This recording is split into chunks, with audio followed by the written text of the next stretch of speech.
This is Mototrailcolombia, looking for new trails to go on a motorcycle and to show you the best of this country to ride.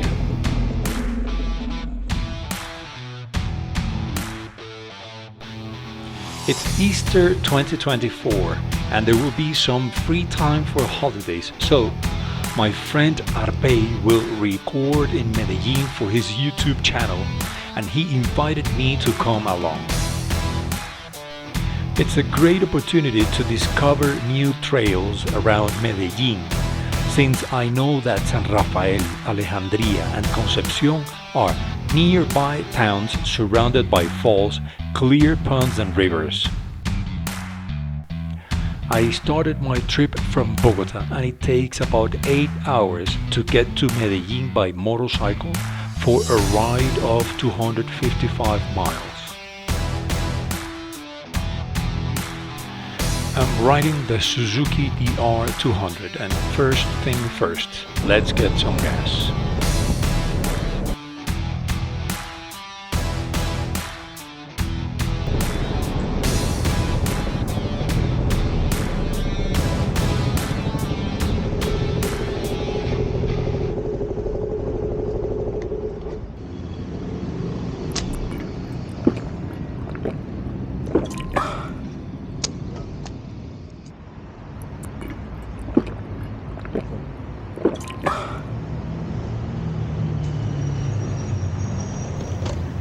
After putting in some gas, we are ready to move on, and this is how traffic looks like in Bogota on a Sunday morning.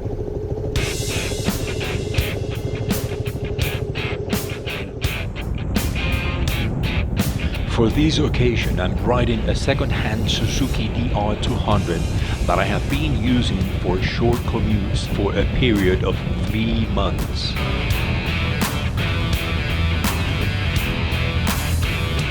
And what I mean by that is that this motorcycle hadn't been put to the test, nor did I know for certain its mechanical conditions to hold up for such many hours trip, and you'll see later why this spoiler alert.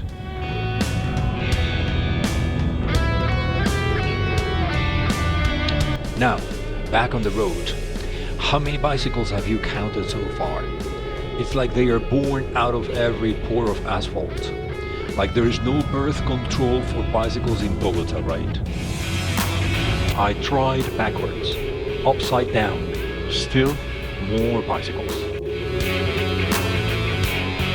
That's just because this road is one of the many popular ones in Bogota for cycling due to its interesting slopes after you pedal for 10.5 miles.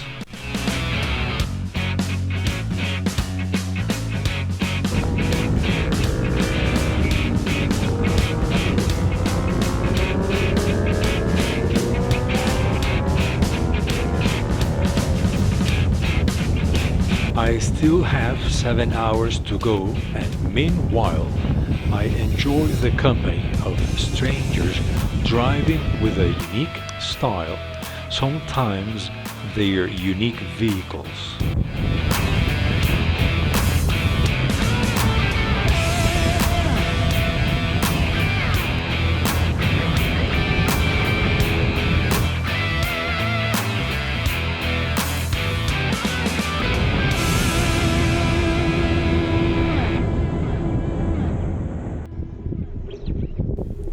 I had covered about 2 hours 30 minutes of the ride, out of the 8 hours on my trip to Medellin, and the battery stopped charging.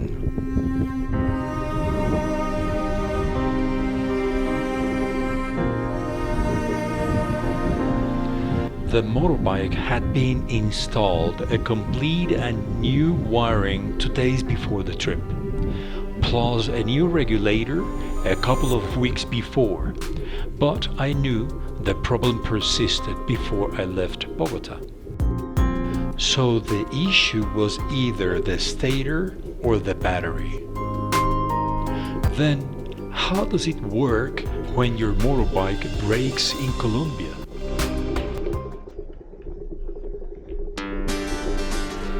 Probably somebody will help you push the motorbike as close as possible to the mechanic shop.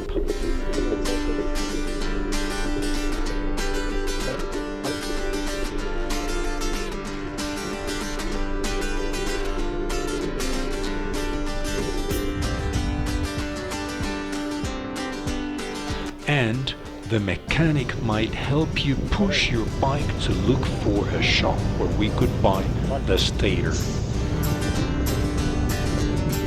Well, now the motorbike has a new wiring system, new regulator, new stator, new battery, and it is charging. I kept moving since I still had 6 hours to go. I was happy now that everything was solved. But nothing lasts forever.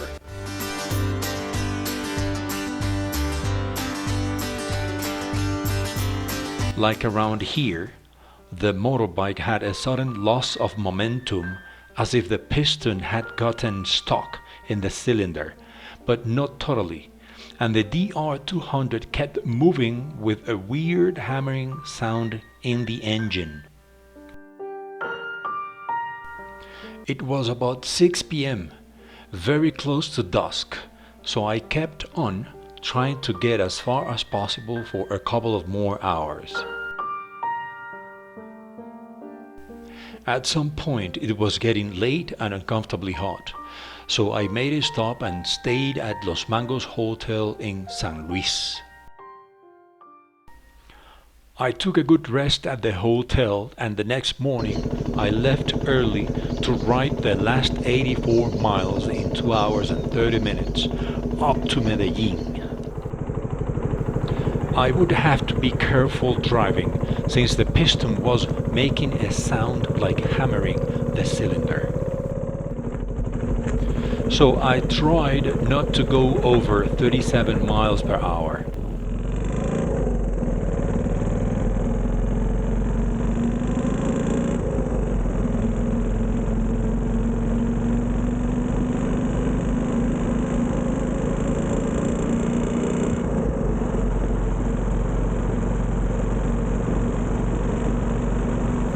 I finally made it safe and sound to Medellin.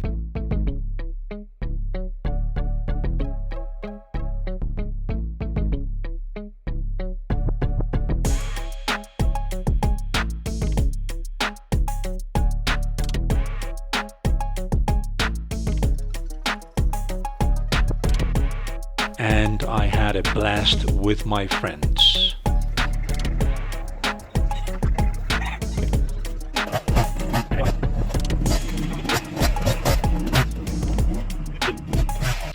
It was fun, nice, entertaining, but let us not forget that I came to Medellin looking for new trails, and for that reason, I needed the Suzuki to work reliably.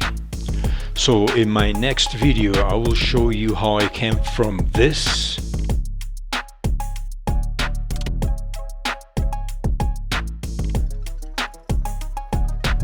to this.